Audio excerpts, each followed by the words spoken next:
रहे और खुशियाँ बांटे। आप देख रहे हैं मधुर झनकार यूट्यूब चैनल। ओम शांति। आज 1 दिसंबर की मुरली है।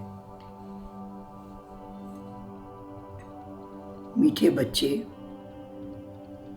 क्रोध बहुत बड़ा कांटा है। इससे बहुतों को दुख मिलता है। इसलिए इस कांटे को निकाल सच्चे सच्चे फूल बनो।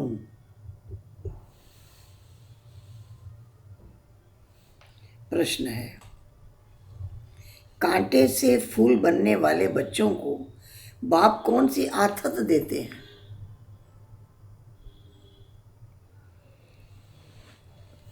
बाबा कहते, बच्चे, अभी तक कांटे से फूल बनने में जो माया विघन डालती है, वो विघन एक दिन खत्म हो जाएंगे। तुम सब स्वर्ग में चले जाएंगे। ये कलियुगी कांटे खत्म हो जाएंगे। बाप ने तुम्हें संगम युगी पॉट में डाला है। माया भल मुरझा देती है, लेकिन ज्ञान का बीज अविनाशी है। ये बीज विनाश नहीं हो सकता। गीत बजा है, न वो हमसे जुदा होंगे। ओम शांति। शिव बाबा ब्रह्मा के तन से मीठे मीठे सिक्की लदे रूहानी बच्चों प्रति गुह्य राज या ज्ञान समझा रहे हैं। एक तो बच्चों ने गीत सुना, बाबा हम आपके ऊपर बलि चढ़ेंगे, भल कितने भी सितम सहन करने पड़े। सितम क्यों होते हैं? मनुष्यों को जहर नहीं मिलता, विकार नहीं मिलता। ये तो बच्चे जानते हैं। हम ना आत्मा को ना परमात्मा को जानते थे, ना अपने आप को जानते थे, ना बाप को जानते थे। इसलिए जैसे कि जानवर बुद्धि थे। लौकिक संबंध में तो अपने को जानते हैं, बाप को भी जानते हैं। इस समय के मनुष्य अपने को, परलौकिक बाप को बिल्कुल ही नहीं जानते। कह देते हैं परमात्मा का तो कोई नाम रूप देश काल है ही नहीं, तो फिर आत्मा का भी नहीं होना चाहिए। आत्मा को भी वो लोग जानते ही नहीं। कह देते आत्मा सो परमात्मा। अभी तुमने जाना है, वो तो नाम मात्र कह देते हैं। आत्मा और जीव, आत्मा अविनाशी है, जीव विनाशी है। अच्छा, आत्मा क्या चीज है? उनका रूप रंग क्या है? नाम तो जानते हैं कि आत्मा है, परंतु कैसी है, क्या करती है, कैसे पाठ बजाती है, कितना समय पाठ बजाती है, इस आत्मा की नॉलेज का कोई वर्णन कर नहीं सका। अभी तुम जानते हो आत्मा छोटा स्टार है। आत्मा में 84 जन्मों का पाठ अविनाशी नूंदा हुआ है। शंकराचार्य की आत्मा भी अपना पाठ बजा रही है, ये भी कोई नहीं जानते। आत्मा कैसे सतो प्रधान, फिर सतो रजो तमो में आती है। कह देते हैं भ्रिकुटी के बीच चमकता है अजब सितारा, और कुछ नहीं जानते। आत्मा को नहीं जाना, गोया परमात्मा को नहीं जाना। इस समय ये है कांटों का जंगल, सब कांटे हैं। न रचता परम पिता परमात्मा को जानते हैं, न रचना के आदि मध्य अंत को जानते हैं। तुम बच्चे आत्मा और परमात्मा को जानते हो, सो भी नंबरवार पुरुषार्थ अनुसार। बहुत बच्चे हैं यथार्थ रीति नहीं जानते, देह अभिमान में रहने के कारण पूरी धारणा नहीं होती है। नंबरवार तो है ना, पूछते हैं बाबा ऐसा क्यों है।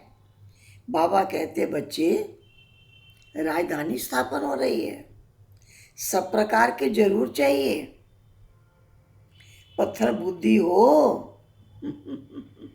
तब तो कम से कम पद पाए। अगर खुद जानते हो तो औरों को भी समझाएं। तुम कहेंगे आगे चलकर समझाने लग पड़ेंगे, परंतु ऐसे भी कोई चाहिए तब तो कम पद मिलेगा ना। कहाँ राजा कहाँ प्रजा, कितना फर्क है।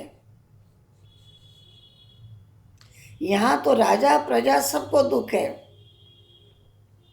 सतयुग में ना राजा को दुख ना प्रजा को, परंतु मर्तबे में फर्क है।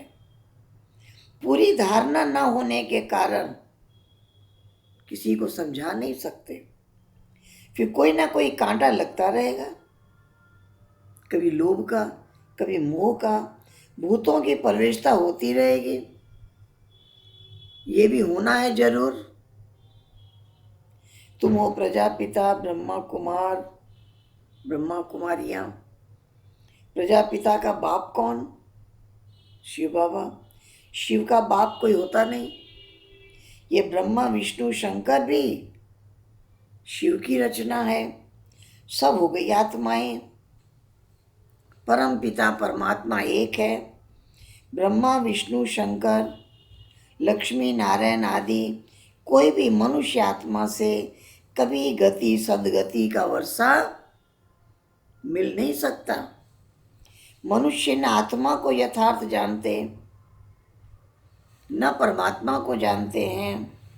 एक परमपिता परमात्मा ही आत्मा का रियलाइजेशन करा सकते हैं। ज्ञान से सद्गति होती है, ज्ञान एक बाप ही देते हैं। कोई कोई बच्चे यज्ञ की स्थूल सेवा भी बहुत करते हैं, इस सब्जेक्ट से भी मार्क्स मिलती है। अब तुम बच्चों को बाप अमर कथा तीजरी की कथा सुनाते हैं, ये वास्तव में कथा नहीं है, ये रूहानी ज्ञान। अपने को और बाप को जानना। बाप कह देते हैं, वो तो कह देते हैं जैसे पानी से बुदबुदा निकलता है फिर पानी में समा जाता है। हम ब्रह्म से पैदा हो पाठ बजाकर फिर ब्रह्म में लीन हो जाते हैं या ब्रह्म ही बन जाते हैं। और कोई रचना और रचनता का ज्ञान उनके पास है ही नहीं। ज्ञान तो बाप आकर समझाते हैं।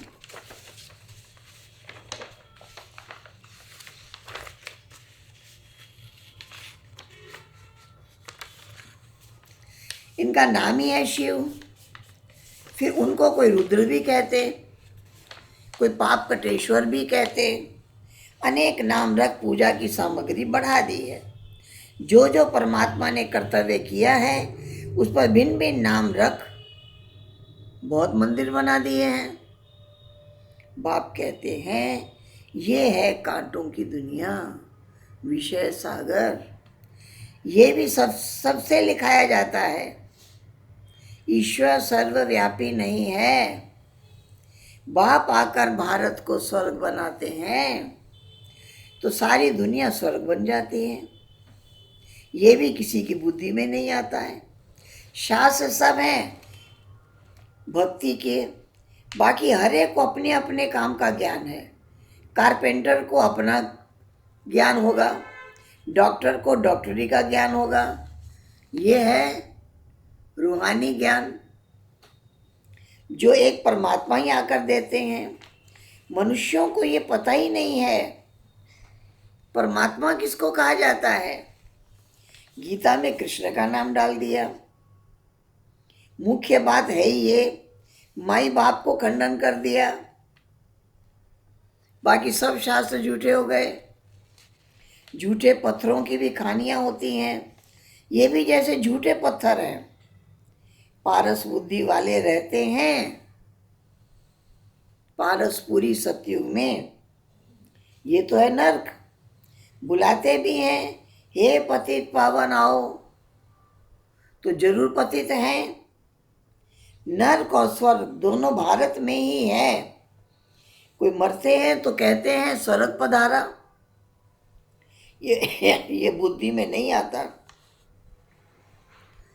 स्वर्ग तो सत्य को कहा जाता है।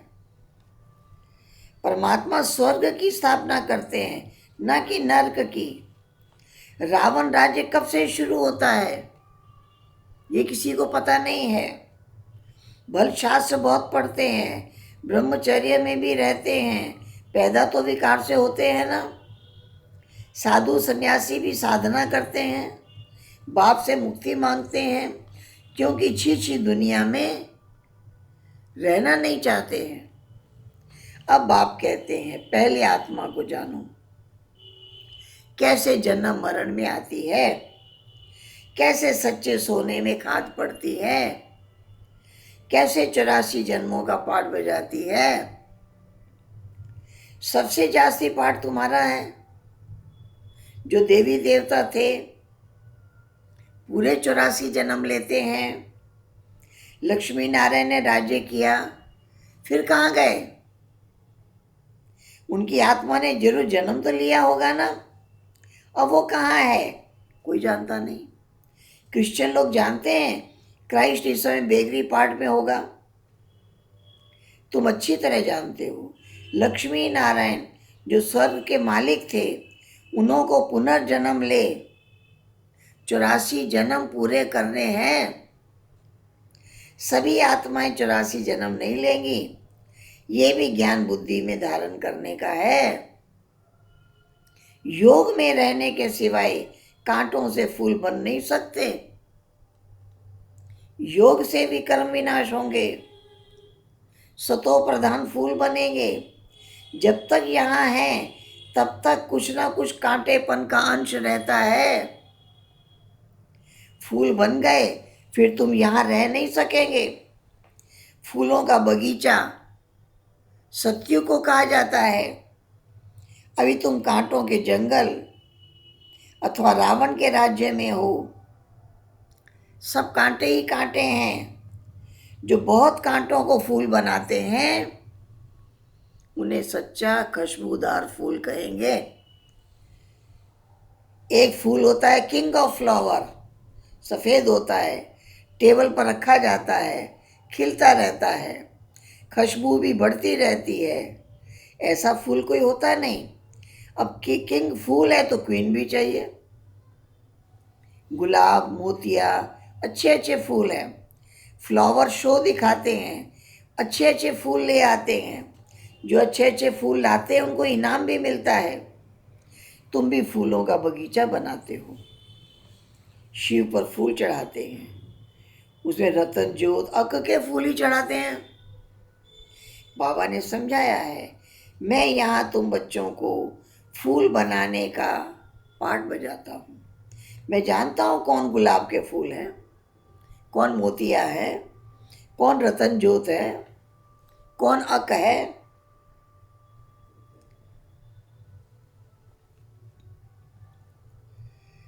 सबसे छीछी होता है अक का फूल। उनकी चलन कांटों में सल होती है। कोई कोई बहुत तीखे कांटे हैं, क्रोध भी एक कांटा है, बहुतों को दुख देते हैं। अभी तुम कांटों की दुनिया से किनारे में हो, संगम पर हो, कांटों से फूल बन रहे हो। जैसे माली कांटों को निकाल फूलों को अलग पॉट में रखते हैं, तुमको भी बाबा ने अलग कर दिया है। तुम संगम पर हो, तुम्हारी मरम्मत होती रहती है, फिर भी माया कांटा बना देती है। फिर भी एक बार हमारा बन गया ना तो ये माया के विघ्न भी एक दिन खत्म हो जाएंगे।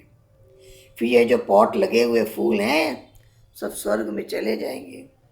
कलयुगी कांटे सब भस्म हो जाएंगे।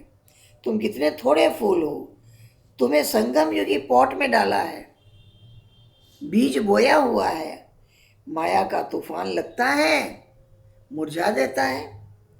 ये फिर भी अविनाशी ज्ञान का बीज एक बार डाला विनाश नहीं होना है। बाप बैठ बच्चों को समझाते हैं, तुम बच्चों को बहुत बहुत निडर बनना है। बाबा कहते ये लिख दो, हर 5000 वर्ष के बाद ये मेला प्रदर्शनी हम इस संगम युग पर दिखाने आए हैं। ये तो लिखना है, ये लड़ाई 5000 वर्ष के बाद लगती है।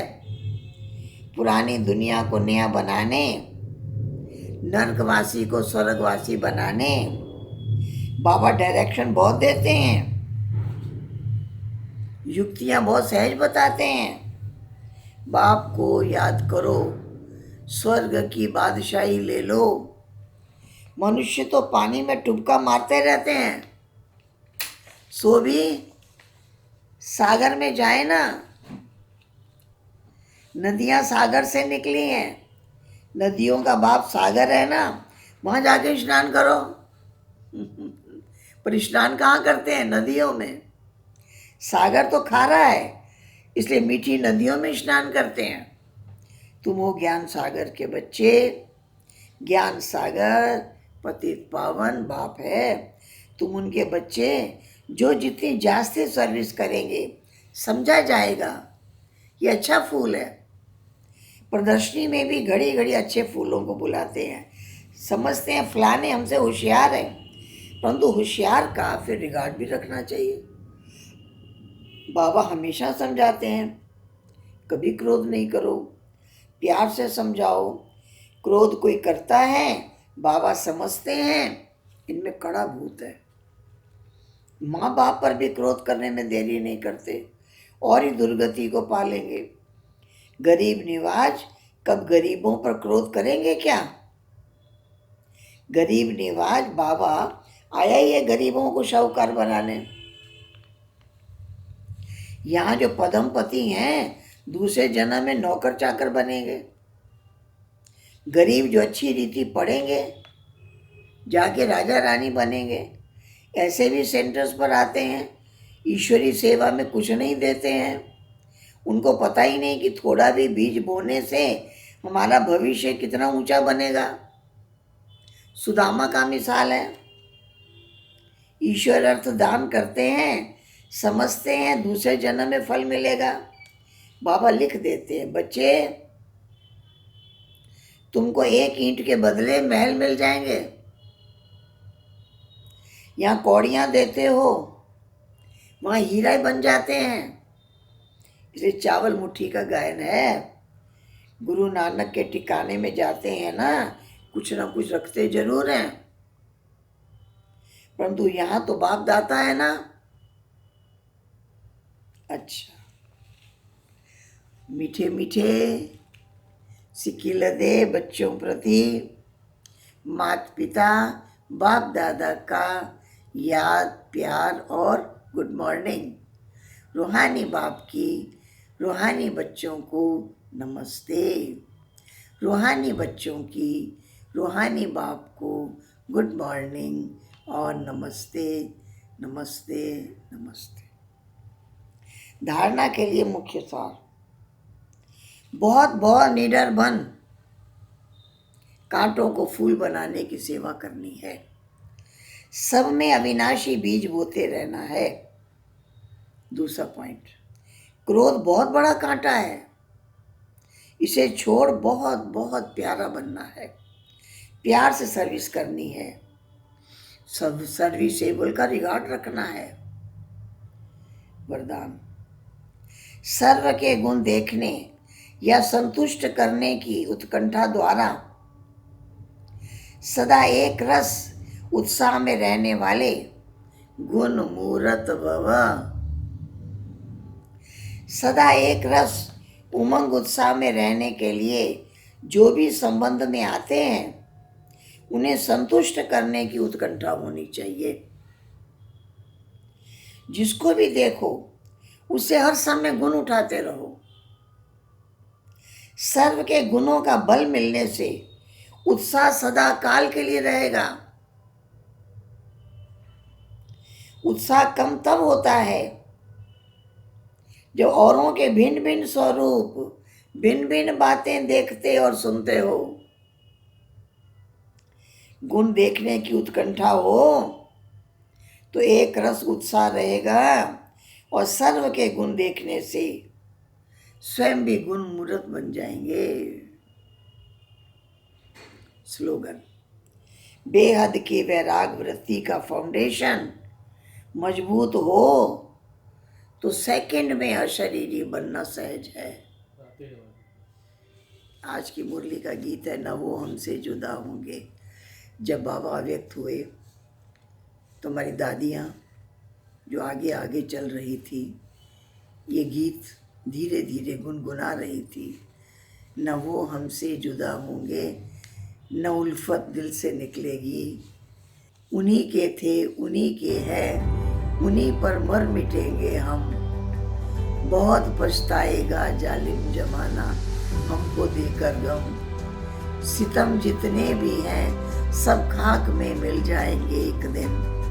मोहब्बत आह बनकर जब हमारे दिल से निकलेगी, न वो हमसे जुदा होंगे, न उल्फत दिल से निकलेगी।